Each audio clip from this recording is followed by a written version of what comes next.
Hello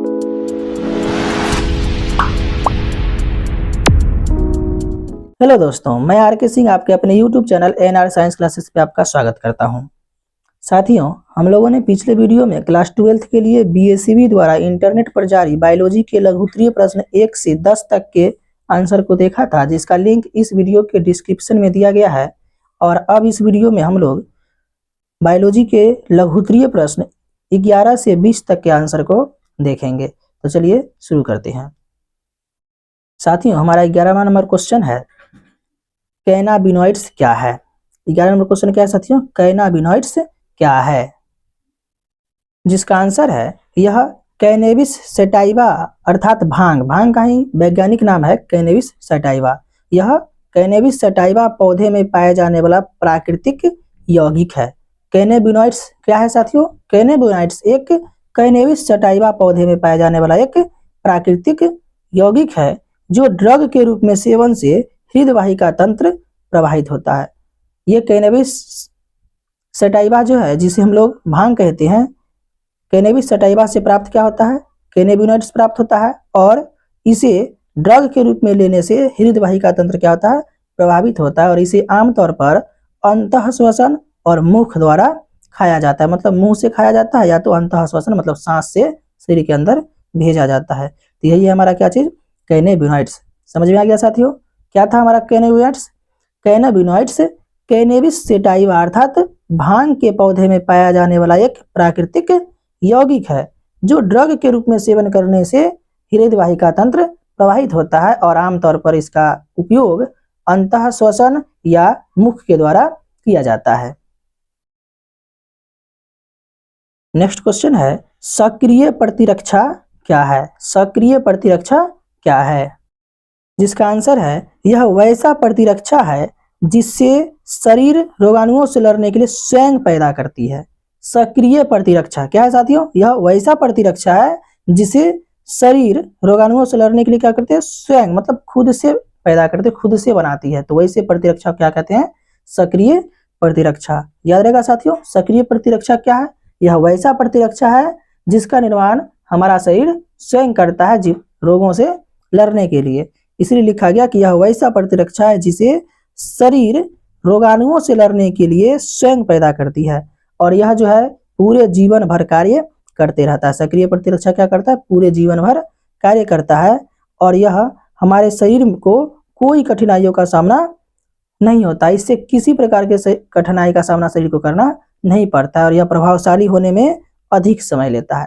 एक होता है निष्क्रिय प्रतिरक्षा, जिसका निर्माण हमारा शरीर स्वयं नहीं करता है, उसको अलग से हमारे शरीर में प्रवेश कराया जाता है, तो वह जल्दी काम करता है। परंतु जो हमारा सक्रिय प्रतिरक्षा है, इसका निर्माण हमारा शरीर स्वयं करता है, और यह पूरे जीवन भर कार्य करता है, और इससे हमारे शरीर को किसी प्रकार की कठिनाइयों का सामना करना नहीं पड़ता है, और यह प्रभावशाली होने में अधिक समय लेता है।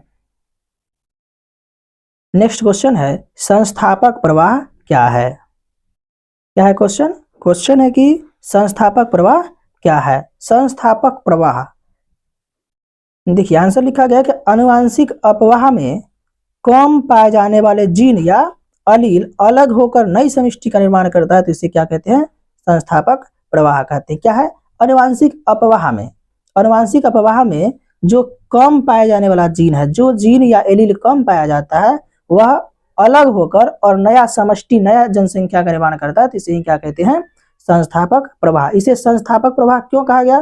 क्योंकि इसमें क्या होता है कि जब आनुवांशिक अपवाह हो रहा होता है, तो आनुवांशिक अपवाह में जो कम पाए जाने वाले जीन है, जिसकी संख्या कम होती है, वह जीन उस समूह से अलग होकर और एक नया समूह, नया समष्टि का निर्माण कर लेता है, मतलब एक नए समष्टि का स्थापना कर लेता है। इसीलिए इसको कहा गया है संस्थापक प्रवाह।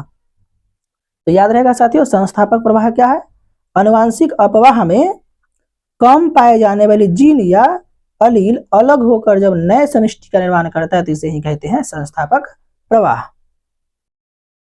नेक्स्ट क्वेश्चन है, समजातीय अंग क्या है? उदाहरण दे। समजातीय अंग क्या है? उदाहरण दे।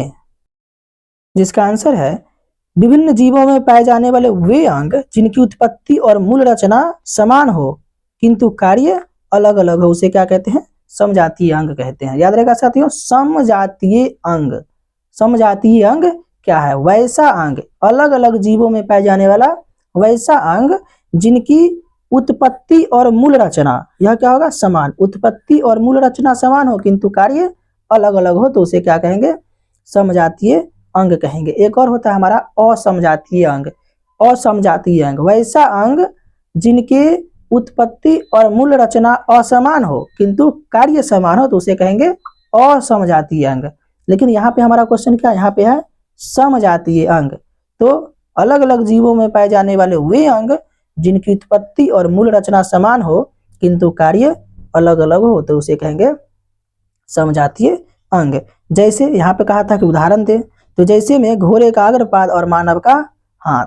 घोड़े का अग्रपाद और मानव का हाथ दोनों का उत्पत्ति और मूल रचना बिल्कुल समान होता है किंतु दोनों का कार्य अलग अलग है। तो इसीलिए क्या हो गया? यह हमारा घोड़े का अग्रपाद और मानव का हाथ जो है यह एग्जाम्पल हो जाएगा किसका? समजातीय अंग का। आ गया समझ में? नेक्स्ट क्वेश्चन है एक्सप्रेस्ड सीक्वेंस टैग्स क्या है? एक्सप्रेस्ड सीक्वेंस टैग्स क्या है?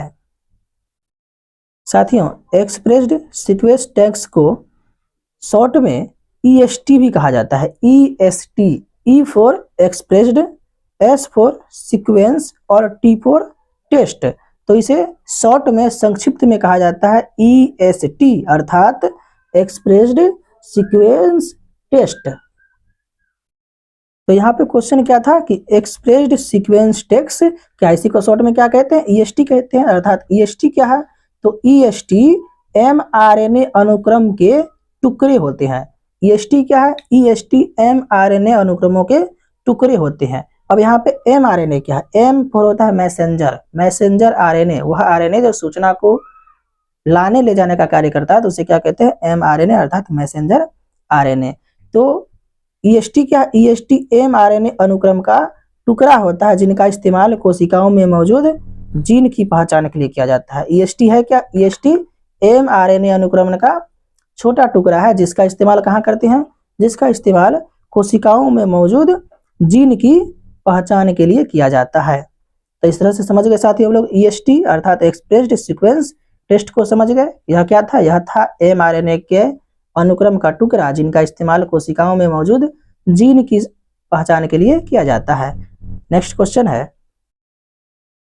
हीमोफीलिया की व्याख्या करें। क्या है साथियों क्वेश्चन? क्वेश्चन है कि हीमोफीलिया की व्याख्या करें। हीमोफीलिया यह एक अनुवांशिक रोग होता है। यह क्या होता है? एक अनुवांशिक रोग है जिसके कारण खून का थक्का बनना बंद हो जाता है। तो इसीलिए इसका आंसर है हीमोफीलिया क्या है, व्याख्या करें। तो यहाँ पे जो है हमारा आंसर है कि यह एक रोग है जिसके कारण खून का थक्का सामान्य रूप से नहीं बनता है। क्या हो गया? हीमोफीलिया क्या? एक रोग है। इस रोग के कारण खून का थक्का सामान्य रूप से नहीं बनता है, मतलब नॉर्मली तरीके से जो खून का थक्का बनना चाहिए था वह नहीं बनता है। थक्का बनता ही नहीं है इसमें।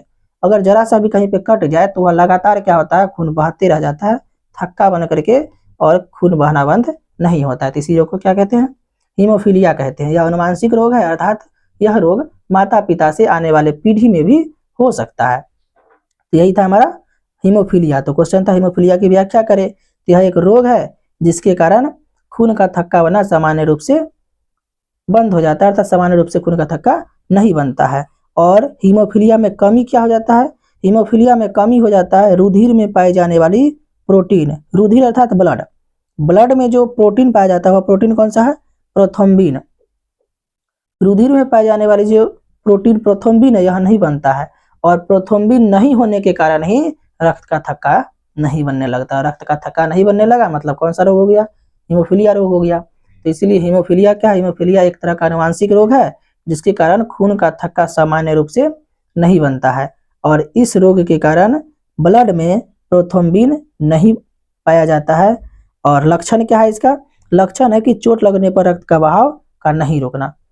हीमोफीलिया रोग है या नहीं इसका कैसे पता चलता है? तो लक्षण से। लक्षण है इसका कि चोट लगने पर अगर ब्लड बहना शुरू हो गया तो ब्लड का बहाव जो है रुकता नहीं है। तो इसी से पता चलता है कि हीमोफीलिया है। तो इस तरह से हम लोग हीमोफीलिया समझ गए। नेक्स्ट क्वेश्चन है सर्टोली कोशिकाएं क्या है, इनकी भूमिका लिखें। सर्टोली कोशिका यह वैसा कोशिका है जो शुक्राणु बनाने वाले नर जर्म कोशिका को पोषण प्रदान करती है।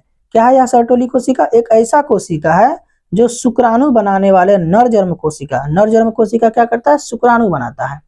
तो यह जो सर्टोली कोशिका है, यह वैसा कोशिका है जो शुक्राणु बनाने वाले नर जर्म कोशिका को पोषण प्रदान करती है। नर जर्म कोशिका क्या करता है? वह नर जर्म कोशिका जो है शुक्राणु बनाता है, और शुक्राणु बनाने के लिए नर जर्म कोशिका का पोषण कौन करता है? सर्टोली कोशिका करता है। इसीलिए कहा गया कि यह वैसा कोशिका है जो शुक्राणु बनाने वाले नर जर्म कोशिका को पोषण प्रदान करती है, और साथ ही यह FSH हार्मोन का स्राव भी करती है। सर्टोली कोशिका क्या करती है? FSH हार्मोन का स्राव करती है, और इसी हार्मोन से क्या होता है? शुक्राणु जनन की प्रक्रिया तेज होती है। यह FSH हार्मोन क्या है? FSH हार्मोन का फुल फॉर्म होता है follicle stimulating hormone. Follicle stimulating hormone. Next question है आप लोगों का, अपरा की भूमिकाएं क्या है? अपरा यह भ्रूण और गर्भाशय के बीच संवहनी संपर्क बनाने वाली संरचना है। अपरा क्या है? तो अपरा भ्रूण और गर्भाशय के बीच संवहनी संपर्क बनाने वाली एक संरचना है जो भ्रूण को O2 तथा पोषण आपूर्ति करती है। अपरा है क्या? तो अपरा भ्रूण और गर्भाशय के बीच क्या करती है? संवहनी संपर्क बनाती है, और यह भ्रूण को ऑक्सीजन तथा पोषण आपूर्ति करती है। साथ ही साथ CO2 एवं अन्य उत्सर्जी पदार्थ को बाहर निकाल देती है। तो यही है हमारा अपरा की भूमिका। अपरा क्या है? तो यह भ्रूण और गर्भाशय के बीच संवहनी संपर्क बनाने वाली संरचना है जो भ्रूण को O2 और पोषण प्रदान आपूर्ति करती है, और CO2 तथा अन्य उत्सर्जी पदार्थ को बाहर कर देती है। और यह नाभि रज्जु से जुड़ा होता है। अपरा किससे जुड़ा होगा? अपरा नाभि रज्जु से जुड़ा होता है, जिससे भ्रूण तक सभी जरूरतमंद पदार्थ पहुंच पाता है। तो समझ में आ गया साथियों अपरा क्या है? अपरा फिर से समझ लीजिए, अपरा भ्रूण और गर्भाशय के बीच संवहनी संपर्क बनाने वाली एक संरचना है जो भ्रूण को O2 और पोषण देती है, और भ्रूण के पास जो CO2 और अन्य उत्सर्जी पदार्थ है उसको शरीर से बाहर निकाल देती है। और यह अपरा जो है, यह अपरा नाभि रज्जु से जुड़ा होता है, और नाभि रज्जु से जुड़े होने के कारण ही यह आसानी से भ्रूण को सभी जरूरतमंद पदार्थ को पहुंचाता है। नेक्स्ट क्वेश्चन है, दोहरा निषेचन क्या है? यह किस पादप समूह में होता है? दोहरा निषेचन यह एक ऐसा निषेचन है जिसमें एक मादा युग्मक तथा 2 नर युग्मक मिलकर निषेचन संपन्न करते हैं। क्या है दोहरा निषेचन? दोहरा निषेचन एक ऐसा निषेचन है जिसमें एक मादा युग्मक तथा 2 नर युग्मक मिलकर निषेचन संपन्न करते हैं, तो इसे ही कहते हैं दोहरा निषेचन। दोहरा निषेचन का खोज SG नावस्चिन ने किया था। कौन किया था? SG नावस्चिन ने। और यह प्रक्रिया अंडाशय में संपन्न होता है। दोहरा निषेचन की प्रक्रिया कहाँ संपन्न होगी? अंडाशय में संपन्न होगी, और इससे फल और बीज दोनों का निर्माण होता है। यह फल और बीज दोनों का निर्माण होता है। इसके बाद नेक्स्ट क्वेश्चन इसमें इसी में है कि यह किस पादप समूह में होता है? तो यह पुष्पी पादपों में होता है। दोहरा निषेचन किस में होता है?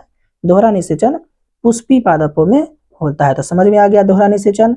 एक बार फिर से जानते हैं, यह एक ऐसा निषेचन है जिसमें एक मादा युग्मक तथा 2 नर युग्मक मिलकर निषेचन संपन्न करते हैं। इसे ही कहते हैं दोहरा निषेचन, और यह पुष्पी पादपों में संपन्न होता है। इसकी खोज SG नावस्चिन ने किया था, और यह कहाँ पे संपन्न होगा? अंडाशय में। यह प्रक्रिया होती है अंडाशय में, और इसके कारण पौधे में फल और बीज दोनों का निर्माण होता है।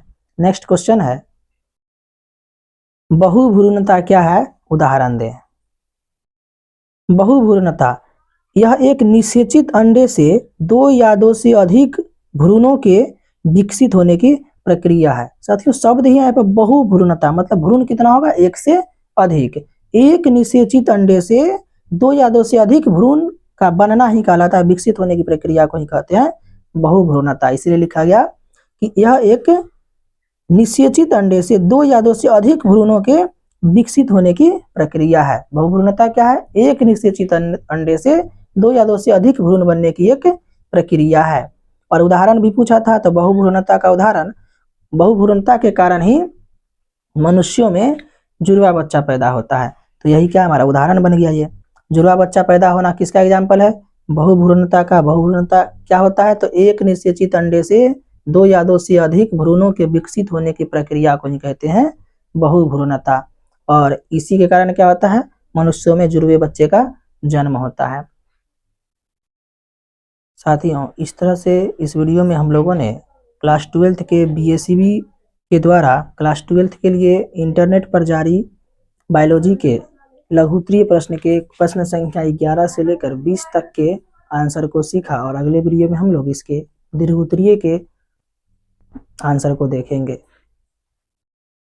साथियों, वीडियो पसंद आए तो वीडियो को लाइक शेयर कमेंट करें।